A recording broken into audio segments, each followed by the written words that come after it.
Mikal Bridges goes off in first quarter, Nets go on to rout Hornets. Bridges scored 19 points on perfect shooting in the opening quarter of Brooklyn's 102-86 win. New York. Mikal Bridges went 9 for 9 in a 19-point first quarter, finishing with 33 to lead the Brooklyn Nets to a 102-86 victory over the Charlotte Hornets on Sunday night.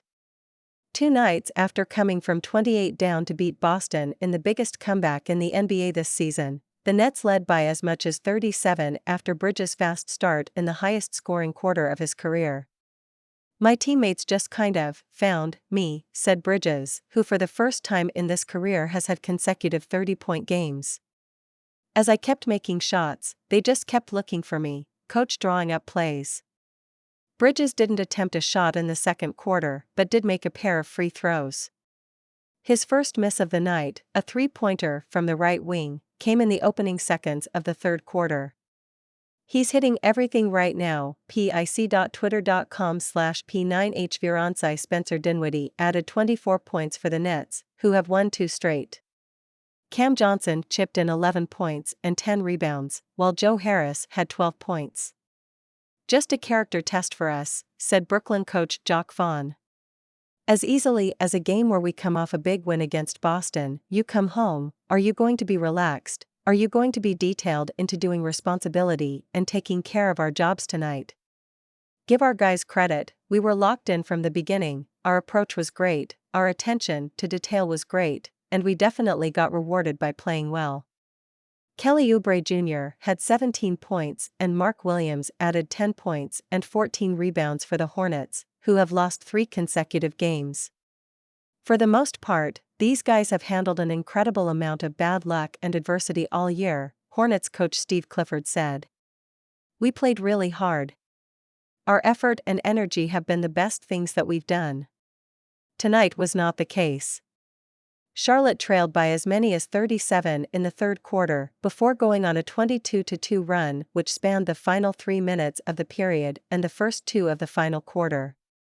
SVI Mikaliak's three-pointer off a pass from Dennis Smith Jr. cut the Nets' lead 86-71 with 10:13 to play in the fourth.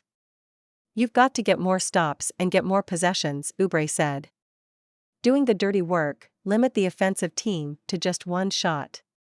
Bridges helped the Nets pull away in the first quarter with 4:47 remaining after Gordon Hayward connected on a pair of shots. Dinwiddie found Bridges for a jumper that keyed a 10-0 run, which he capped with a 13-foot shot to make it 28-17. Terry Rozier's layup ended the scoring drought for the Hornets, but the Nets closed out the quarter with an 8-2 spurt highlighted by Bridges' 12-foot jumper that extended the lead 36-21 before time expired. Brooklyn then limited the Hornets to 6-for-19 shooting from the field in the second quarter, outscoring them 34-20 in the period to take a 70-41 lead at halftime. The Nets shot 25 for 48 in the first half, including 10 for 26 beyond long distance. Ins Hornets. FPJ Washington returned to the lineup after missing the previous 4 games due to a right foot sprain. He had 8 points and 8 rebounds. Charlotte has lost 9 of its last 10 games on the road. Smith had 16 points. Nets. Bridges has 4 30-point games in 9 games as a Net. He had only 2 in 365 games with Phoenix. Brooklyn allowed a season-low 41 first-half points. Simmons update. Ben Simmons, who has been dealing with soreness in his knee, recently had an MRI that showed inflammation in his back, Vaughn said. "So, we'll see what that looks like, kind of day by day, but that's what we're managing, along with trying to strengthen that knee," he said. Up next, Hornets will remain in New York and play the Knicks on Tuesday night. Nets visit the Houston Rockets on Tuesday night for the start of a 5-game road trip. The CBS New York team is a group of experienced journalists who bring you the content on cbsnewyork.com.